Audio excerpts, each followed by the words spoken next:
Un cordial saludo a todos los que nos ven y escuchan. Soy Víctor Emilio Peña Borrego. En el marco de la especialización en gestión pública de la Universidad Nacional Abierta y a Distancia, UNAD, nos proponemos realizar una breve presentación de los distintos mecanismos de participación ciudadana en Colombia.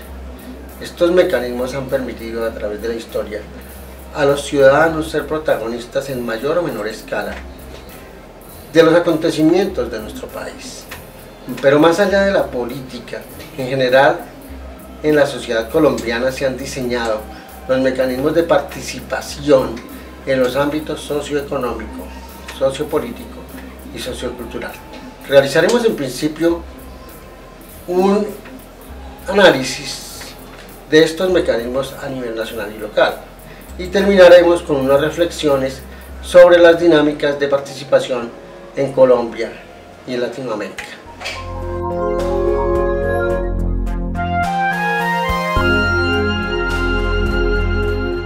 Los mecanismos de participación en el ámbito nacional son las siguientes: el derecho de petición en el artículo 323, la vigilancia de gestión pública en el artículo 70, los mecanismos públicos, los comités de desarrollo y control de los servicios públicos domiciliarios. Igualmente tenemos el derecho de asociación.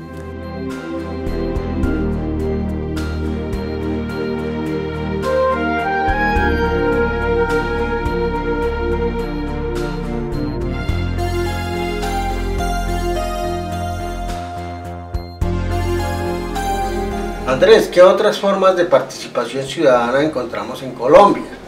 Bueno, Víctor, te cuento que otras formas de participación ciudadana son las veedurías ciudadanas, las audiencias públicas de la Ley 489 de 1998, la rendición de cuentas, la acción en el cumplimiento de la Ley 393 de 1997 en el artículo 87 y la acción de tutela en el decreto 2591 de 1991.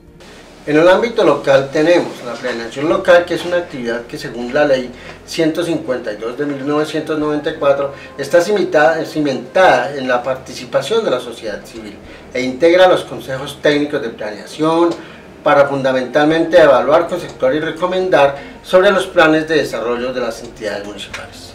Víctor, quisiera preguntarte cuáles son esos consejos y comités. Los consejos y comités son los siguientes: los consejos municipales de desarrollo rural, los consejos consultivos de ordenamiento territorial, comités de integración y desarrollo de la comunidad, consejos municipales de política social y las juntas administradoras locales, más conocidas como JAL, los COPASOS, que son los comités paritarios de seguridad ocupacional, que se instalaron y se instituyeron en las diferentes entidades. Comités de participación comunitaria en salud, los consejos locales de cultura y juventud. ¿Qué se entiende por mecanismos de participación ciudadana? Los mecanismos de participación ciudadana son una serie de herramientas establecidas desde la Constitución de 1991 para asegurar e incentivar la movilización y participación de la población colombiana. Bueno, después de lo expuesto por Víctor, analizo que el objetivo de los mecanismos de participación ciudadana es brindar garantías y beneficios para que el pueblo colombiano pueda incidir en los cambios de los sistemas, tanto judiciales, ejecutivos y legislativos. Los mecanismos deben brindar, entre otras, las siguientes garantías: votar de manera privada, brindar seguridad a los participantes en el ejercicio del sufragio de manera libre y espontánea, permitir huelgas, paros, manifestaciones, etc. Mostrar su inconformidad al pueblo o apatía frente a un gobernante o frente a un dirigente. Garantizar que las leyes se cumplan por parte del gobierno. Teóricamente, los beneficios que adquiere el pueblo por hacer uso de los mecanismos de participación se ven reflejados en la respuesta efectiva y obligatoria por parte de los entes del gobierno, el establecimiento de una relación más directa entre el gobierno y el pueblo, beneficios menores como aquellos que se ofrecen a los votantes por hacer uso del sufragio, reflejados en rebajas en el precio de las pensiones, rebajas de los tiempos de servicio militar obligatorio y días libres de trabajo. Los mecanismos de participación política son los siguientes: el voto es la herramienta mediante la cual los ciudadanos colombianos eligen de manera activa un representante del gobierno. El plebiscito es la herramienta utilizada por el presidente de la República para refrendar una decisión con la opinión del pueblo. Ahora nos vamos para el referendo. Es la herramienta utilizada para convocar a los ciudadanos a la aprobación o rechazo de un proyecto de ley o norma jurídica vigente. El referendo puede ser nacional, regional, departamental, distrital o municipal. El referendo derogatorio y aprobatorio es la herramienta mediante la cual se pone a consideración de la ciudadanía la derogación o aprobación de una ley. La consulta popular, herramienta mediante la cual se plantea una pregunta de carácter general sobre un asunto o trascendencia nacional, departamental, municipal, distrital o local. El cabildo abierto es la reunión pública de los consejos distritales, municipales y de las juntas administradoras locales, las JAL, con el objetivo de que los habitantes puedan participar directamente en la discusión o asuntos de intereses de la comunidad. Continuando con los mecanismos de participación política, está la iniciativa popular. Es el derecho político de un grupo de ciudadanos de representar proyectos de ley y de actos legislativos. La revocatoria del mandato es un derecho político por medio del cual los ciudadanos dan por terminado el mandato que han conferido a un gobernador o a un alcalde.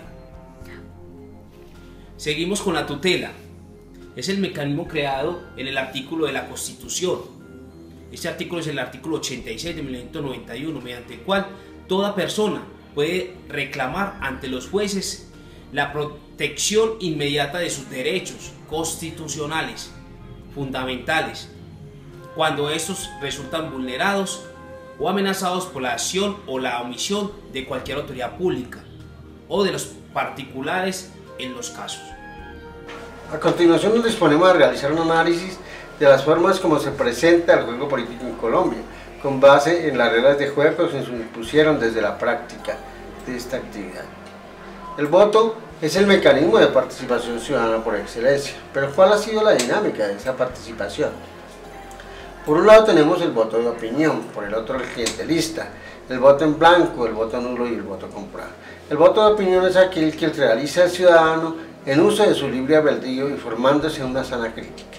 El voto clientelista normalmente el candidato o politiquero entrega favores individuales como puestos o contratos a sus futuros o pasados electores dependiendo de las expectativas o la efectividad en las pasadas y futuras elecciones respectivamente.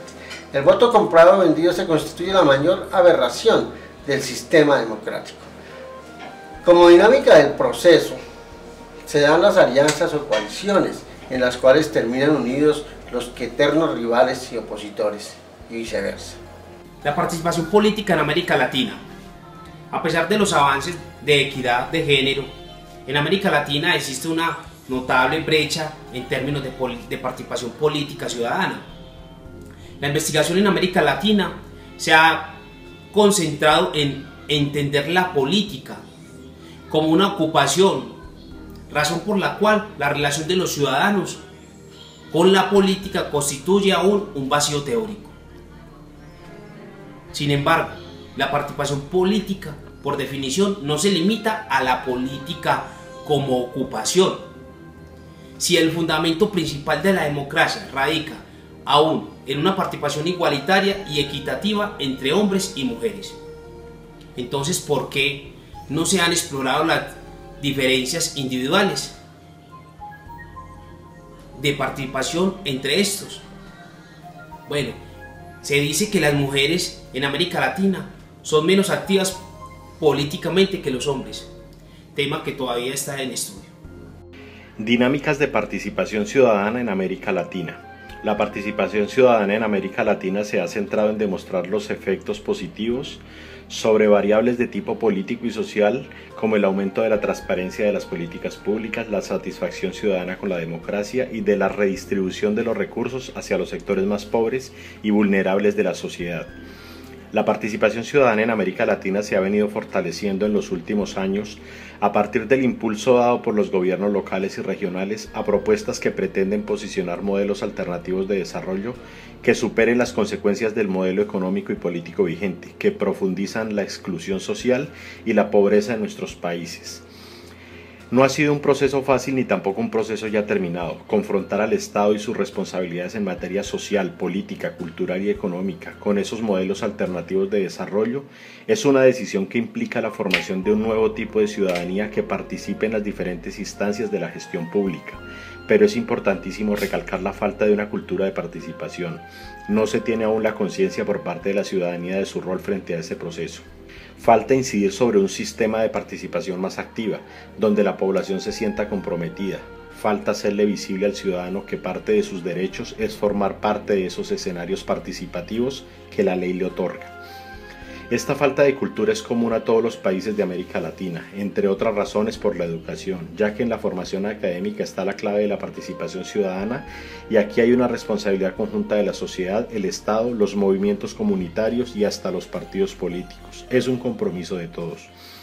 Un aspecto clave consiste en conocer cuáles son los factores que condicionan el éxito de los mecanismos de participación ciudadana en América Latina. En este sentido, las principales condiciones para que se puedan dar verdaderos procesos participativos de la sociedad podrían ser que existan leyes aprobadas por el Poder Legislativo que estimulen y generen los espacios de participación de manera amplia y suficiente.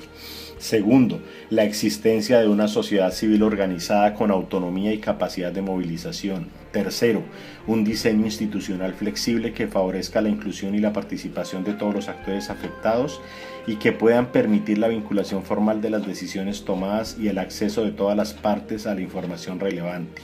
Y por último, suficiente capacidad administrativa y económica del gobierno para ejecutar adecuadamente los planes diseñados y las decisiones tomadas por los diferentes actores. Haciendo un análisis de la participación ciudadana en América Latina, nos podemos dar cuenta que no está tan atrasada como debemos suponer. Países como Brasil, Bolivia, Colombia consideran diversas facultades para que los ciudadanos intervengan en las decisiones de sus representantes, por ejemplo en la asignación del presupuesto público o en qué nuevas iniciativas implementar. Son señales inequívocas de la participación ciudadana. Al menos Bolivia, Colombia y Brasil han consagrado en sus leyes y en la propia Constitución la participación social como un derecho de sus ciudadanos, lo que la eleva del nivel estrictamente instrumental. Medidas importantes a favor de garantizar márgenes de autonomía y respeto por la diversidad étnica se han tomado también en Brasil, Colombia, Nicaragua y México. En este último país hay municipios de usos y costumbres que utilizan la jurisprudencia e institucionalidad tradicionales de los grupos indígenas. Aún así, cuando hay todo un marco legal vigente para organizar y fomentar la participación ciudadana en nuestro país, el conflicto actual está en el gran problema socioeconómico y sociojurídico presente. Las personas no confían ni usan estos mecanismos con la magnitud que se debe aplicar. Las organizaciones y personas naturales que aplican estos mecanismos existen, pero no son la mayoría. La mayoría se encuentra incrédula o poco inspirada en aplicar los distintos mecanismos de participación. Si se quiere lograr una participación más masiva y eficaz y de importancia, no solo se debe tener la estructura de la participación, sino también el fondo o la relación ciudadano-mecanismo, para que de verdad haya una creencia en la participación ciudadana y que es capaz de cambiar muchas cosas. Muchas gracias.